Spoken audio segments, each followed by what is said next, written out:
오늘은요, 우리 9번째 시간입니다. 성경 파노라마 9번째 시간입니다. 우리 요셉의 꿈이라고 하는 제목으로 우리 함께 살펴보도록 하겠습니다. 요셉의 꿈. 자, 중심 인물이 요셉과 그리고 야곱, 그리고 야곱의 아들들 이렇게 나와 있는데요. 자, 밑에 이제 이삭은서부터 해서 한번 읽어보도록 할게요. 시작. 이삭은 아버지 아브라함의 아내 속이는 버릇을 그대로 닮아 자기도 아내를 누이라고 속이는 버릇을 그대로 답습합니다. 이삭의 아들 야곱도 이와 비슷한 행위로 형 에서를 속이며 장자의 명분을 탈취합니다. 어머니의 편애를 받은 야곱은 그것의 영향을 받은 탓인지 자기 아들들 중에 요셉을 특별히 사랑합니다. 레아보다 라헬을 더욱 사랑하면서 라헬이 낳은 요셉에 대한 편애가 더 심해집니다. 그것은 결국 형들이 요셉을 질투하는 계기가 됩니다. 이런 배경으로 인하여 요셉은 원치 않는 어려움을 당하게 되고 그의 아버지와 같이 그 또한 파란만장한 삶을 살아갑니다. 자, 우리가 지난 주일날 야곱의 삶에 대해서 얘기를 했습니다. 야곱의 인생을 한마디로 얘기하면 어떤 삶이라고 우리가 얘기했었죠? 씨름하는 삶이었다라고. 평생 경쟁하고 이게 씨름하면서 얻기 원하는 것들을 그런 식으로 얻어왔었던 인생. 어떻게 보면 마지막 순간에 야곱이 뭐라고 고백하느냐? 나는 험악한 세월을 살았다. 그야말로 파란만장한 삶을 살았습니다. 자, 그런 삶을 살았는데 야곱에게는 몇 명의 아들이 있었느냐면 12명의 아들이 있었습니다. 근데 그 가운데 야곱이 특별히 사랑했던 아들이 있어요. 누굴까요? 사랑하는, 자기가 더욱 이제 레아보다 라헬을 더 사랑했거든요. 그러니까 자기가 더 사랑하는 라헬로부터 얻은 첫 번째 아들 요셉이라고 하는 아들을 사랑하게 됩니다. 자, 요셉은 몇 번째 아들이냐? 11번째 아들이에요. 11번째 아들. 자, 그러는 가운데 특별히 너무 요셉만을 사랑을 하니까 얼마나 사랑을 했느냐? 형들과는 다르게 색깔이 있는 옷을 입혔다. 그 당시에는 무슨 채색 기술이 발달하지는 않았기 때문에 약간 귀족이나 이제 왕족들이나 좀 존귀한 사람들만이 색깔 있는 옷을 입었습니다. 그리고 일반적으로 양을 치는 어떤 그 목축업이나 이런 그 유목민족들은요, 그렇게 화려한 옷을 입지를 않습니다. 근데 이 요셉만큼은 특별하게 옷을 입혀가지고 그렇게 이제 사랑을 표현했다라고 하는 거예요. 근데 너무 이제 일방적인 사랑의 표현 자체가 다른 형들로부터 시기와 질투를 일으켰다라고 하는 거예요. 오히려 야곱이 요셉을 너무 편애했다라고 하는 그것으로 말미암아 오히려 요셉이 이제 어려움을 겪게 된다라고 하는 거예요. 자, 그래서 이제 아까 지금 말한 것처럼 그 요셉도 아버지 야곱과 같이 파란만장한 삶, 오히려 아버지보다 더 파란만장한 삶을 이제 살게 됩니다. 자, 뒤로 넘어올게요. 자, 이야기의 시작은 이제 특별히 야곱이 요셉을 사랑했다라고 하는 이야기서부터 시작해가지고 이제 극적으로 달아오르는 이제 장면이 이제 요셉이 꿈을 꾸는 장면이 나옵니다. 자, 밑에 요셉은 하고 한번 같이 한번 읽어볼게요. 다 같이 시작. 요셉은 하나님에 의해 특별한 꿈을 꾸게 되고 하나님의 비전을 계시받게 되는데 그 내용은 무엇입니까? 자, 내용이 무엇이냐? 그냥 간단하게 설명을 드릴게요. 창세기 37장 5절부터 11절까지 이렇게 보면요, 두 가지 꿈을 꾸는데 요셉이 꿈을 꾸는데 무엇이 등장을 하느냐? 자기의 곡식단이 등장을 하고요. 그리고 형들의 곡식단이 등장을 했다라고 하는 거예요. 그러니까 형들의 곡식단이었으니까 뭐 10개였겠지. 형이 10명이니까. 곡식단이 등장을 했는데 자기의 곡식단은 고개를 빳빳하게 들고 있었어요. 근데 어떻게 된 게 형들의 곡식단들은 고개를 푹 숙이고 있는데 어떻게 숙이고 있어요?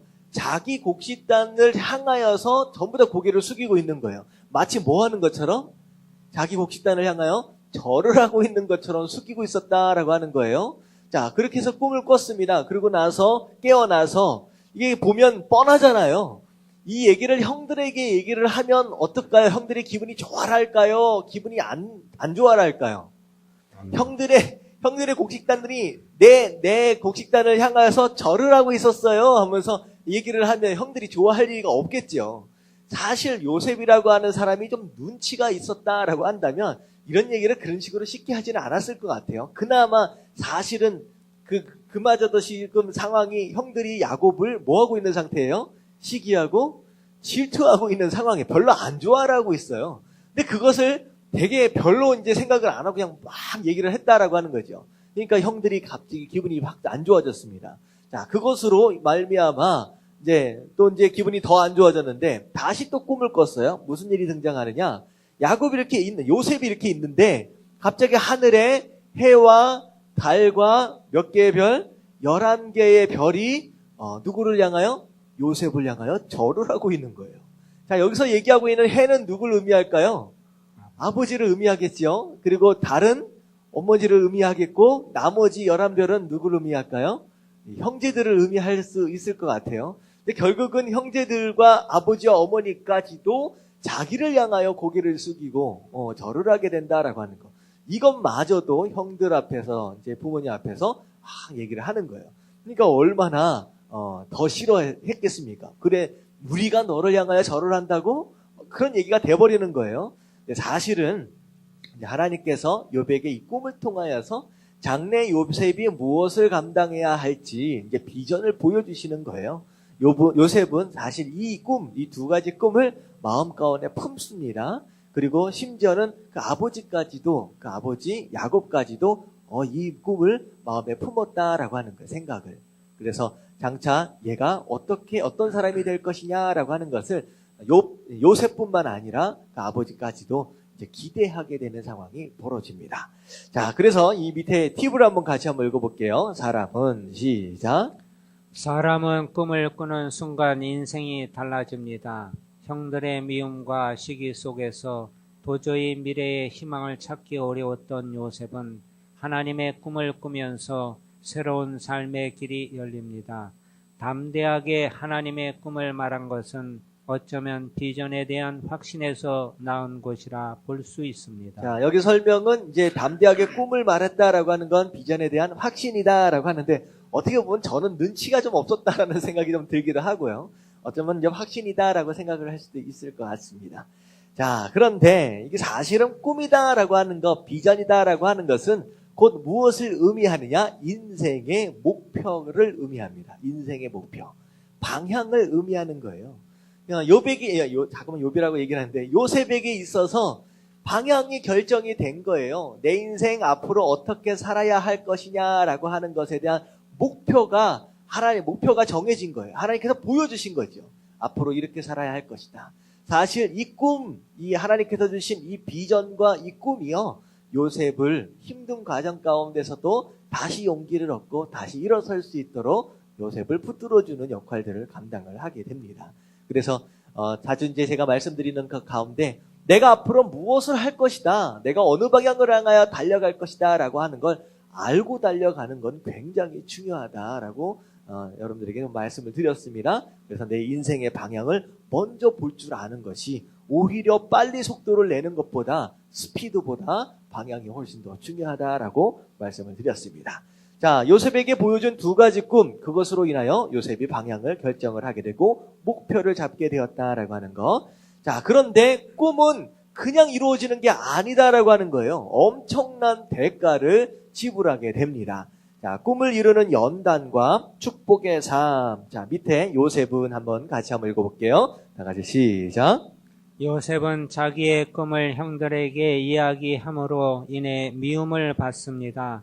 그 결과 애굽으로 노예로 팔리게 되고 고난이 따르는 우여곡절의 삶이 시작됩니다. 요셉의 인생 과정을 핵심적으로 정리해 보십시오. 자, 요셉의 이제 인생 연단의 과정인데요. 제가 구체적으로 이제 자세하게 의미를 부여하지는 않겠습니다. 왜냐하면 사실 요셉 이야기가 이번 주일날 설교거든요. 그래서 너무 많이 말씀을 드리면 주일날 설교가 좀 밋밋해질 수 있기 때문에 스토리 위주로 해서 좀 설명을 좀 드리겠습니다. 자, 요셉 어떻게 보면 형들이 다 뭐하러 나갔어요? 다 양을 치러 나갔어요. 근데 양을 치러 나갔는데 이 아버지도 좀 이상해. 그래도 사실을 알잖아요. 요셉의 아버지가 요셉의 아버지가 이제 누구죠? 야곱이 어떻게 보면 형들이 요셉을 조금 시기하고 질투하는 걸 좀 알았을 텐데 요셉에게 무엇을 시켰느냐? 뭐 시켰어요? 형들이 제대로 일을 하고 있는지 안 하고 있는지 고자질 장의를 시킨 거예요. 마치 정탐꾼처럼 가서 한번 보고 와라. 그러면 이제 요셉이 가가지고 뭘 하고 있어요? 형들이 일을 잘 안 하고 있으면 잘 하고 있겠습니까? 그런 형들이 다 놀고 있겠지요. 양들 다 풀어놓고 다 놀고 있으면 와가지고 뭐라 그래요? 아빠한테. 형들 다 놀고 있던데요. 뭐 이렇게 얘기를 하면 자 형들이 돌아오고 나서 어떻게 됩니까? 이제 혼나지요. 야곱한테. 야, 요셉이 보고 왔더니만 다 니네들 놀고 있었다며. 거기서 뭐 강에서 수영하고 놀고 있었다며. 다 얘기하면 이제 형들이 또 어떻게 생각해요? 야곱이라는 요셉. 너 때문에 우리가 맨날 혼난다. 하여튼간 야곱이 진짜 미련하기도 한 것 같아. 자꾸 이런 일을 시켜. 근데 어쨌든 이제 또 다시 야곱이 요셉을 보냈어요. 형들이 제대로 일하고 있나 보라. 딱 이제 형들이 있을 만한 곳에 가니까 형들이 없는 거예요. 옆에 있는 목자들한테 우리 형들 못 봤어요. 그러니까 저기 몰래로 갔다. 그러니까 또 따라간 거예요. 딱 가니까 무슨 일이 생겼느냐? 집에서부터 이미 멀리 떨어져 있는 상황까지 갔습니다. 근데 멀리서 보니까 형들이 보니까 요셉이 걸어오고 있는 거예요. 근데 그때 이제 형들이 갑자기 나쁜 마음이 확 들어오는 거야. 저 꿈꾸는 자가 온다. 쟤를 어떻게 해버릴까? 결국은 어떻게 해버려요? 죽이자. 어디 동생을 죽이자까지 나왔어. 얼마나 싫었으면 동생을 죽이자까지. 사실은 배달은 이제 동생이에요. 이게 어떻게 보면 어머니가 다릅니다. 아버지가 있지만 어머니는 총 4명이에요. 4명으로부터 난 자식들이 이제 다 이렇게 있기 때문에.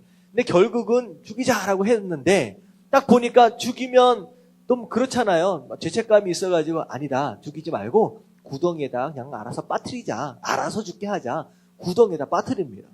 그러니까 이제 비어있는 구덩이에 이제 물이 없는 우물에 빠져 있는데 얼마나 이제 요셉이 당황을 했겠습니까? 살려달라고 얘기하는데 이미 작정을 했지요.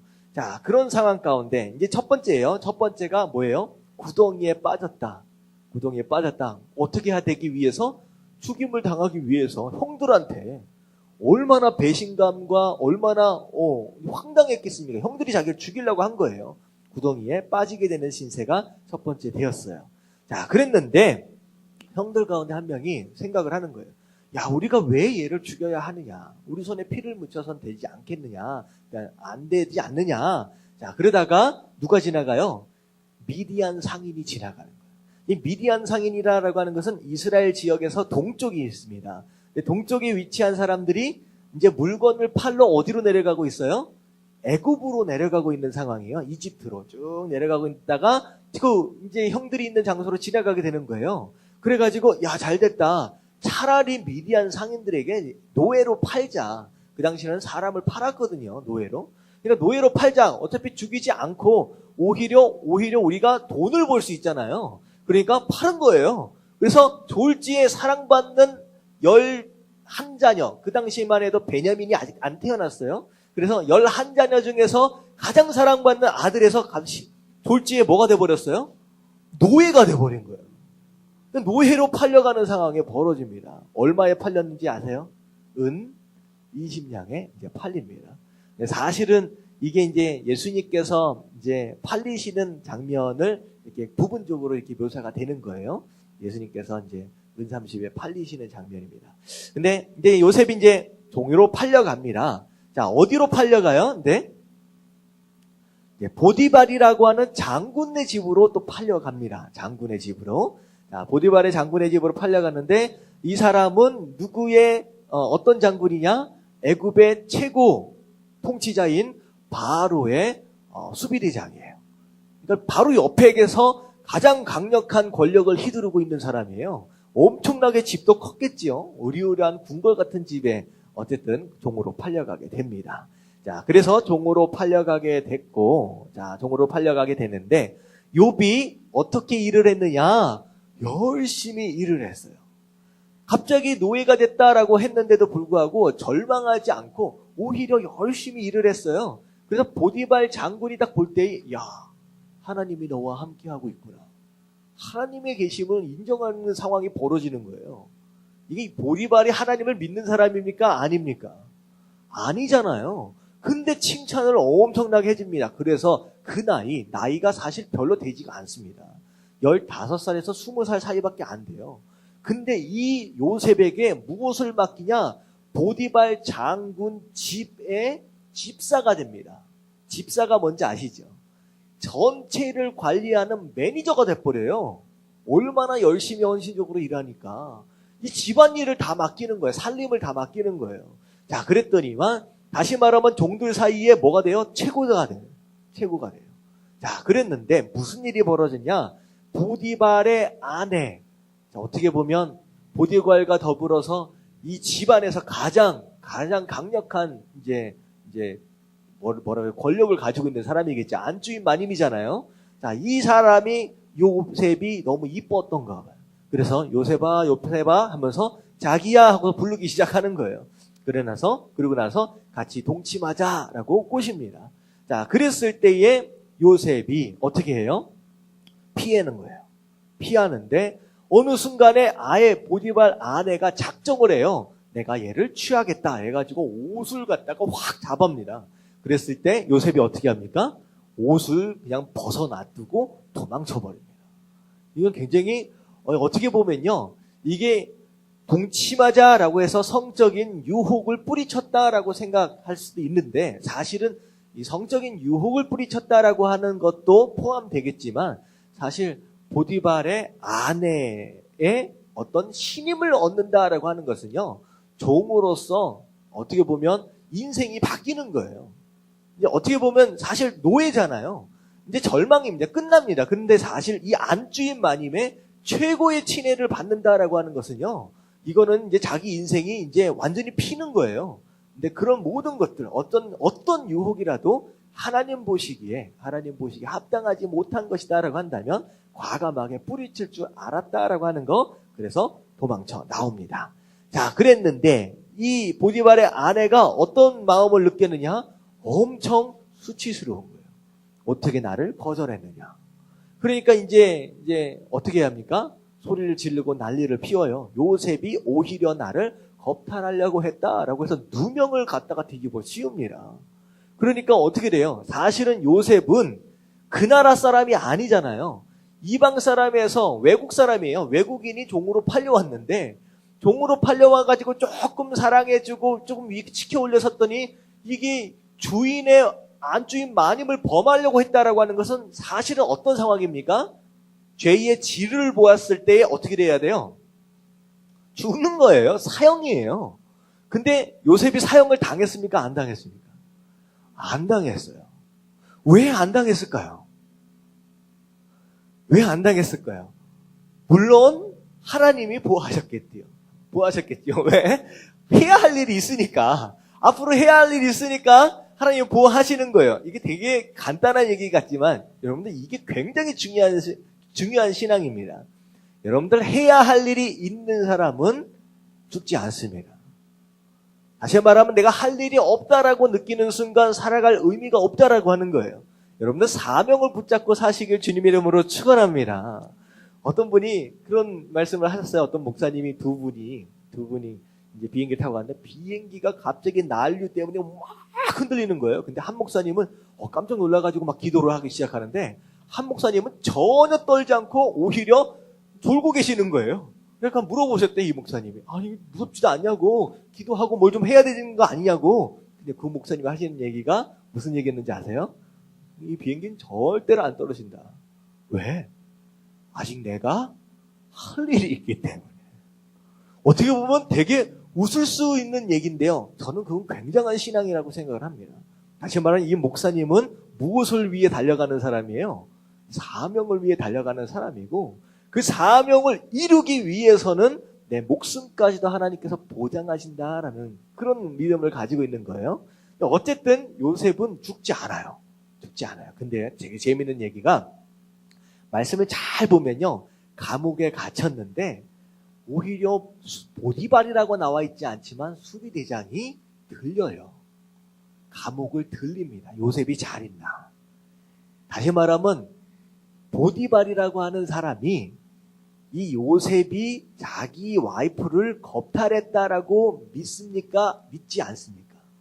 믿지 않아요. 딱 보니까 이게 자기 마누라가 얘를 오히려 뒤집어 씌웠구나, 모함하는구나 라고 하는 걸 보디발이 압니다. 근데 사실은 죽일 수는 없는데, 너무 사랑하니까 죽일 수는 없는데, 그렇다고 처벌하지 않을 수는 없는 거예요. 왜냐하면 처벌하지 않으면 누가 수치스러움을 당하는 거예요? 자기 와이프가.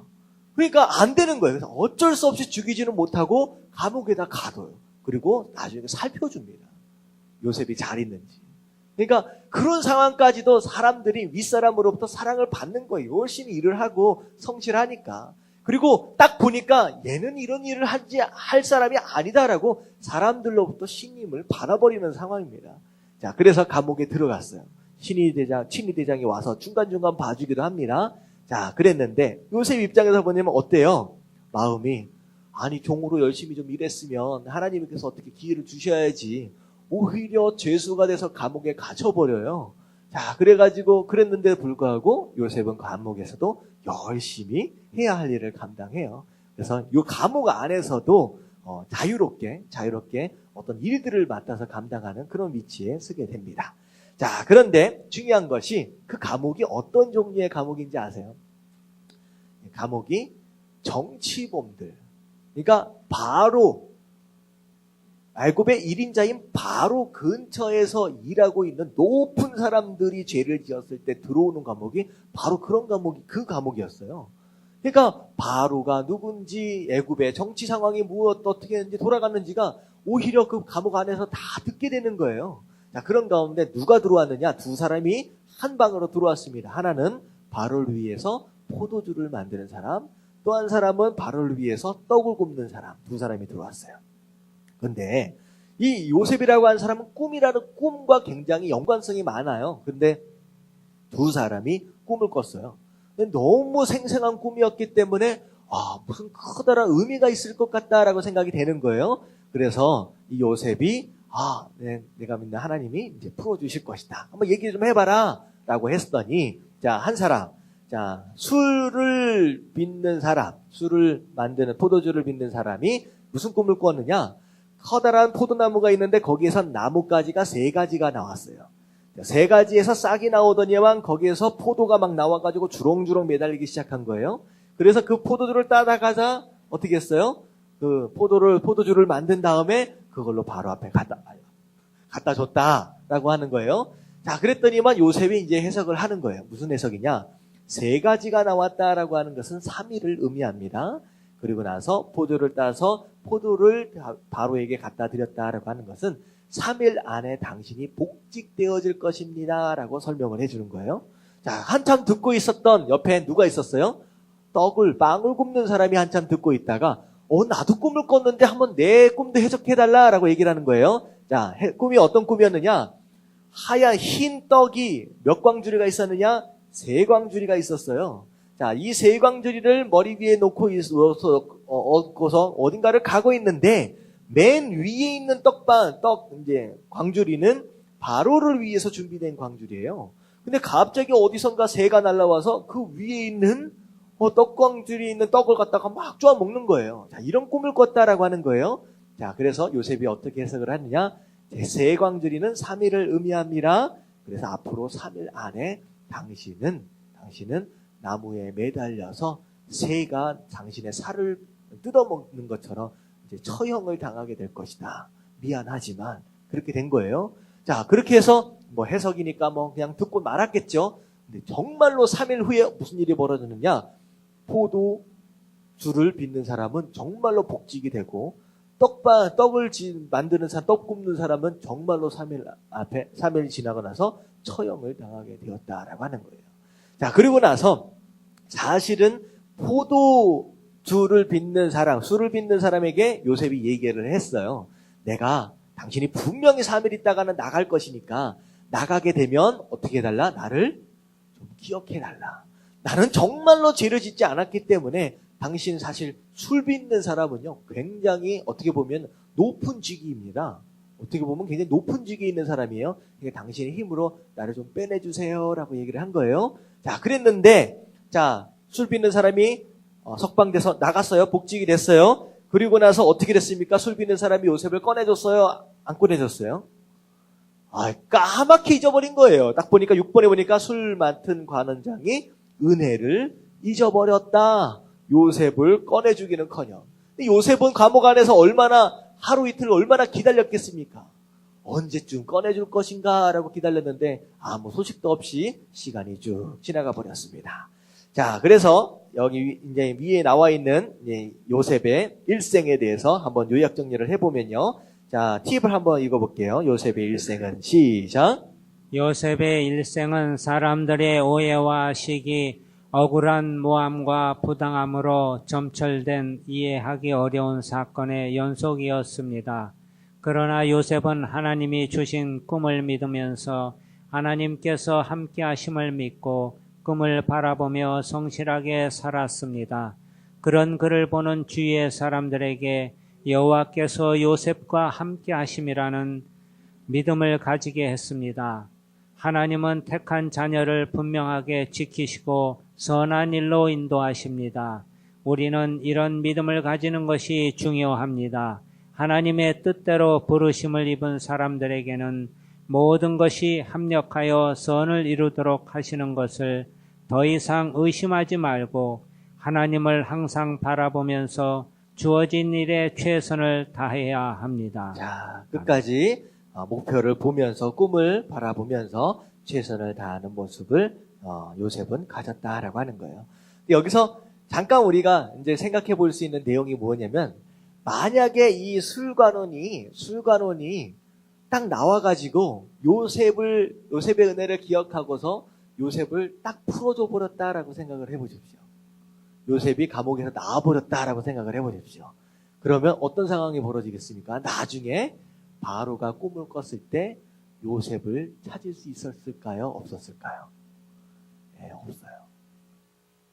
요셉이 풀려나 버리게 되면요, 요셉이 지금 가나안 땅으로 돌아가 버리게 됩니다. 그러면 도저히 찾을 수가 없는 거예요. 어떻게 보면 나중에 바로의 꿈을 해석할 수 없다라고 한다면, 찾을 수가 없다라고 한다면 총리가 될 수 있어요? 없어요? 없어요. 어떻게 보면 이 술관원이 요셉의 은혜를 잊어버린 것이 누구의 섭리예요? 하나님의 섭리예요. 왜 나오면 안 되니까. 바로가 꿈을 꿀 때까지 기다리는 거예요. 기다리는 거예요. 다시 말하면 우리의 생각은요, 이렇게 돼야지 맞는 것 같아요. 이렇게 돼야지 옳은 것 같아요. 근데요, 하나님의 생각은 우리와는 다를 수 있어요. 오히려 목표를 향하여 충분히 하나님께서는 계획하시고 준비하고 계신다라고 하는 거. 우리가 스스로 느낄 때는 답답할 것 같지만 오히려 그게 맞는 거다라고 하는 거. 여러분들 좀 기억하시면서 내 인생 가운데 왜 이렇게 기다리도록 하시고 왜 이렇게 이런 일들이 벌어지냐라고 하는 일들이 생길 때마다 기억하십시오. 요셉이 만약에 감옥에 나갔다면 총리가 될 수 없었다.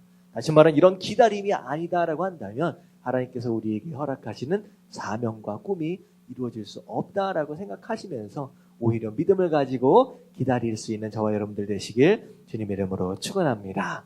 아멘. 자, 그리고 나서 오랜 시간이 또 흘러가요. 요셉의 나이 몇 살까지 흘러가느냐? 30살까지 흘러갑니다. 자, 30에 총리가 돼요. 굉장히 젊은 나이입니다. 또 오늘날로 생각하면 너무 젊은 나이예요.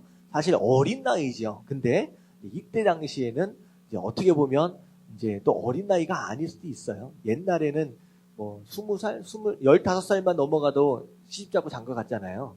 네. 그렇게 생각하면 또 30살 하면 그렇게 또 어린 나이는 아닐 수도 있을 것 같아요. 자, 어쨌든, 자, 바로가 꿈을 꿉니다. 자, 두 가지 꿈을 연속해서 꿔요. 자, 바로의 꿈. 자, 무슨 일이 벌어지냐? 살이 드륵드륵 찐 아주 아름다운 암소가 나일강에서 몇 마리가 올라와요? 7마리가 올라옵니다. 그런데 갑자기 나일강에서 파리한 소, 바짝 말라가지고 어떻게 보면 뼈만 앙상하게 남은 소가 7마리가 나일강에서 딱 올라오더니만 누구 잡아먹어요? 좀 전에 올라왔던 살찐 암소를 7마리를 다 잡아먹어버린 거예요. 그러고 나서 바로가 깼어요. 이게 무슨 꿈이냐. 그러고 나서 다시 한번 또 꿈을 꾸는데 무슨 꿈을 꾸느냐. 굉장히 풍성한 7 이삭이 있었다라고 하는 거예요. 벼가 이렇게 있는데 이삭이 있었어요. 7 이삭이. 자, 그런데 갑자기 밑에서 뭐가 올라오느냐?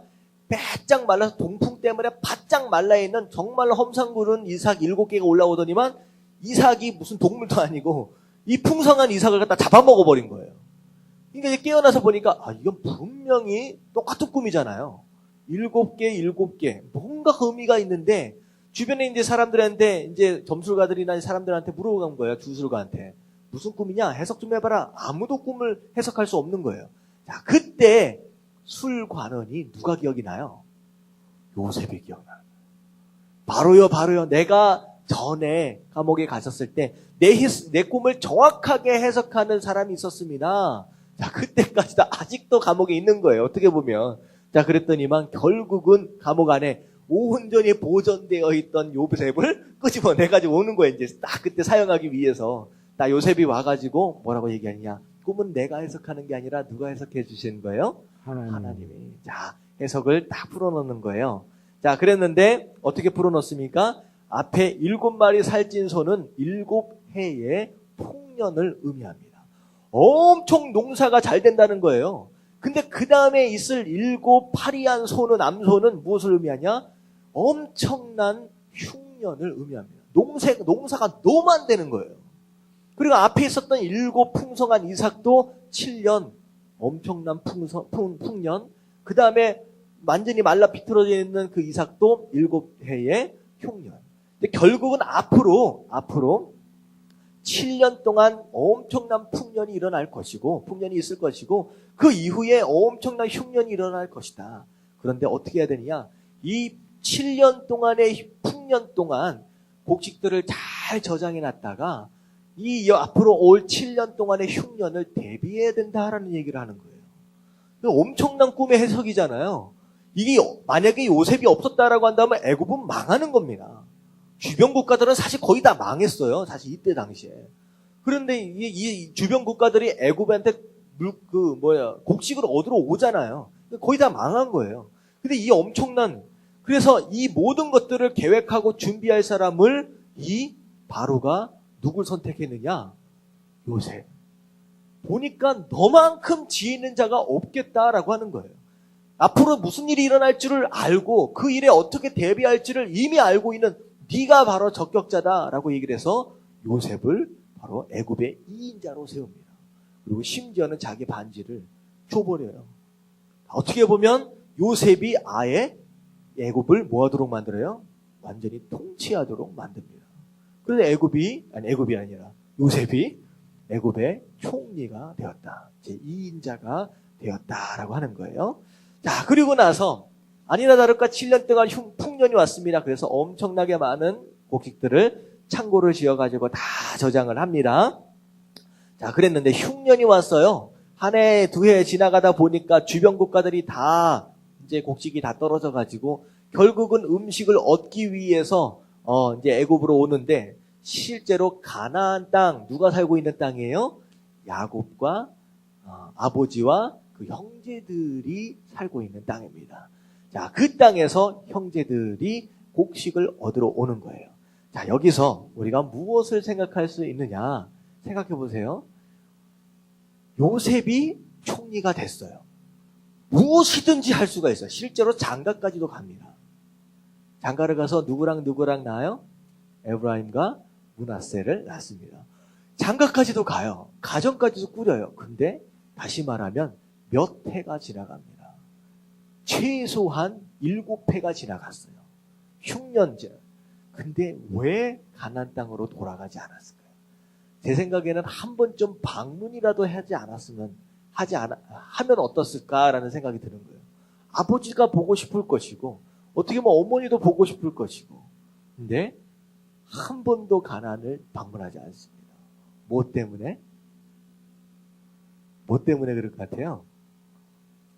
뭐 성경에 나오지 않지만 이제 사실 추리해 보는 겁니다. 왜 돌아가지 않았을까요? 방문하지 않았을까요? 어차피 올 거니까요. 상처예요, 상처. 돌아가면 누굴 못 봐요, 지금. 형제들을 어떻게 보겠느냐라고 하는 거예요. 나를 종으로 팔아버렸거든요. 사실 죽이려고 했었거든요. 그 형들을 두 눈 뜨고 어떻게 보겠느냐라는 거예요. 용서가 안 되는 거예요. 그 상처 때문에 돌아갈 수가 없는 거예요. 끙끙 앓고 있는. 근데요, 사실은 하나님이 사실은 그 상처를 치유하십니다. 결국은 오히려 그들로 하여금 요셉을 찾아가도록 만들어요. 어쩔 수 없이 보도록 만드는 거예요. 그리고 나서 형들을 나중에는 어떻게 하게 됩니까? 용서를 하게 됩니다. 결국은 마음 가운데 깊은 상처가 끝까지 자리 잡아 있는 사람은요, 사명 감당하지 못합니다. 그래서 하나님께서는요, 그 마음의 상처를 결국은 해결하시는 거예요. 해결하시기도 다 뽑아냅니다. 엉엉 울면서 형들을 용서합니다. 그러고 나서 형들에게 뭐라고 얘기하느냐? 엄청난 믿음의 고백을 하는 거예요. 자, 이 종합 정리하는 가운데 나오니까 한번 밑에 위에서부터 한번 읽어볼게요. 인생의 성공은 다 같이 시작. 인생의 성공은 마지막에 달려 있습니다. 인생을 다 마친 후에 계획했던 일을 다 이룬 후에 내가 어떤 고백을 하느냐가 중요합니다. 하나님께 어떻게 영광이 되느냐가 우리의 인생을 판가름합니다. 지금은 아무도 모릅니다. 잘 이해가 안 되고 납득이 되지 않는 사건으로 인해 괴로움을 당한다 할지라도 참고 꿈을 믿고 나아가면 하나님은 나중에 좋은 길로 인도하실 것입니다. 우리가 당하는 모든 일에는 하나님의 선한 계획이 있습니다. 이런 믿음을 가진다면 하루하루를 기대와 설렘으로 살아야 할 것입니다. 중요한 것은 지금이 아니라 인생의 마지막 나의 모습입니다. 나를 이르러 보낸 이는 당신들이 아니요 하나님이시라. 지금 나를 이렇게 하신 것은 당신들이 아니요 하나님이 하신 것입니다. 라고 고백한다면 이보다 아름다운 일은 없을 것입니다. 자, 요셉이 뭐라고 고백하느냐? 내가 비록 당신들에 의해서 팔려왔지만 당신들에 의해서 온 것이 아니라 누가 보내셨다? 하나님께서 보내셨다라고 고백하면서 그들을 용서하게 됩니다. 자, 그리고 나서 꿈을 이루었어요. 꿈을 이룬 요셉. 자, 밑에 성공한 요셉은 같이 한번 읽어봅니다. 시작. 성공한 요셉은 기근으로 어려움을 당하던 아버지와 그 가족들을 모두 애굽으로 불러들여 생활하게 합니다. 애굽으로 가는 중에 아버지 야곱에게 재확인해 주신 하나님의 약속은 무엇입니까? 자, 애굽으로 내려가는 가운데 하나님께서 야곱에게 확인해 주신 말씀이 있다라고 하는 건데요. 여기는 한번 읽어보도록 할게요. 46장, 창세기 46장입니다. 46장 1절부터 4절까지 말씀입니다. 야곱에게 하신 말씀이에요. 1절부터 4절. 다 같이 읽겠습니다. 시작. 이스라엘이 모든 소유를 이끌고 떠나 브엘세바에 이르러 그의 아버지 이삭의 하나님께 희생 제사를 드리니 그 밤에 하나님이 이상 중에 이스라엘에게 나타나 이르시되 야곱아 야곱아 하시는지라. 야곱이 이르되 내가 여기 있나이다 하매 하나님이 이르시되 나는 하나님이라 내 아버지의 하나님이니 애굽으로 내려가기를 두려워하지 말라. 내가 거기서 너로 큰 민족을 이루게 하리라. 내가 너와 함께 애굽으로 내려가겠고 반드시 너를 인도하여 다시 올라올 것이며 요셉이 그의 손으로 내 눈을 감기리라 하셨더라. 자, 어떻게 됩니까? 자, 내려가는 중간에 예배를 하나님께 드립니다. 그랬는데 그 예배 가운데 하나님께서 나타나세요. 그러고 나서 약속을 하시는데 자, 내려가는데 사실 두렵지요. 이민을 가게 되는 상황. 사실 요셉이 엄청난 지위를 가지고 있다라고 하지만 이제 가나안 땅이다라고 하는 약속의 땅을 떠나는 상황 가운데서 야곱은 두려워할 수밖에 없었을 거예요. 자, 그런 가운데 두려워하지 말라. 괜찮다. 내가 인도할 것이다. 그런데 내려가서 올라올 때는 어떻게 될 것이다? 너로 하여금 큰 민족을 이루도록 할 것이다. 하나님께서 아브라함에게 하신 첫 번째 약속이 바로 이 과정을 통하여 이루어지게 됩니다. 애굽에 이제 400년 동안의 애굽 생활을 통하여서 이제 큰 민족이 이루어지게 된다라고 하는 거예요. 자, 결국은 다 올라오게 될 것이다라고 하는 것인데 사실은 이제 거기서 야곱이 죽게 될 것이다라고 하는 것을 어떻게 보면 간접적으로 표현을 하는 내용이 마지막 절이에요. 요셉이 너의 눈을 감길 것이다. 너는 거기서 죽게 될 것이다. 라고 하는 것을 미리 좀 말씀을 해 주십니다. 그래서 그 하나님이 아브라함에게 하셨던 약속 쭉 대를 이어서 결국은 여기서 이제 큰 민족에 대한 약속이 애굽의 400년을 통하여서 이루어진다라는 약속을 재차 확인을 받는 거예요.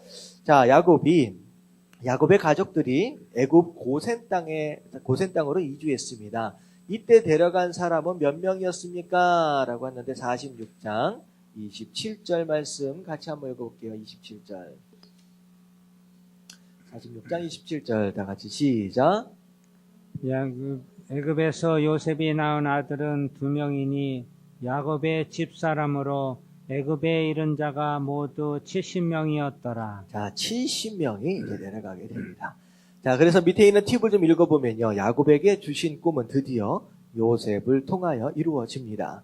요셉은 야곱의 꿈을 이루는 도구였습니다. 야곱과 요셉은 모두 하나님의 꿈의 사람이었고 합력하여 자신의 꿈이 아닌 이전 조상 아브라함의 꿈을 이루는 사람이 되었습니다. 진정한 꿈은 믿음의 조상들과 연계성을 가진 것이어야 합니다. 우리의 꿈은 궁극적으로는 하나님의 말씀이 곧 나의 꿈이 될 때 비로소 진정한 꿈이 됩니다.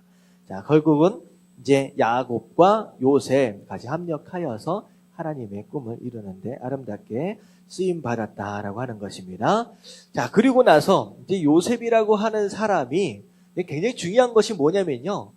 젊었을 때, 잘 나갈 때 굉장히 좋아요. 근데 마지막 눈을 감는 순간까지도 정말로 성공한 사람으로서의 면모를 보이고 있었다라고 하는 거예요. 그래서 이제 5조번을 보니까 진정한 성공자 요셉이라고 나와 있습니다. 그래서 요셉은 마지막을 어떻게 살았으며 그의 유언은 무엇이었습니까? 라는 건데요.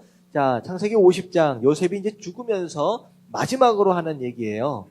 자, 이제 창세기가 끝나는 바로 그 부분입니다. 자, 창세기 50장 22절부터 26절까지의 말씀 천천히 한번 읽어보도록 할게요. 시작. 요셉이 그의 아버지의 가족과 함께 애굽에 거주하여 110세를 살며 에브라임의 자손 3대를 보았으며 므낫세의 아들 마길의 아들들도 요셉의 스라에서 양육되었더라. 요셉이 그의 형제들에게 이르되 나는 죽을 것이나 하나님이 당신들을 돌보시고 당신들을 이 땅에서 인도하여 내사 아브라함과 이삭과 야곱에게 맹세하신 땅에 이르게 하시리라 하고 요셉이 또 이스라엘 자손에게 맹세시켜 이르기를 하나님이 반드시 당신들을 돌보시리니 당신들은 여기서 내 해골을 메고 올라가겠다 하라 하였더라.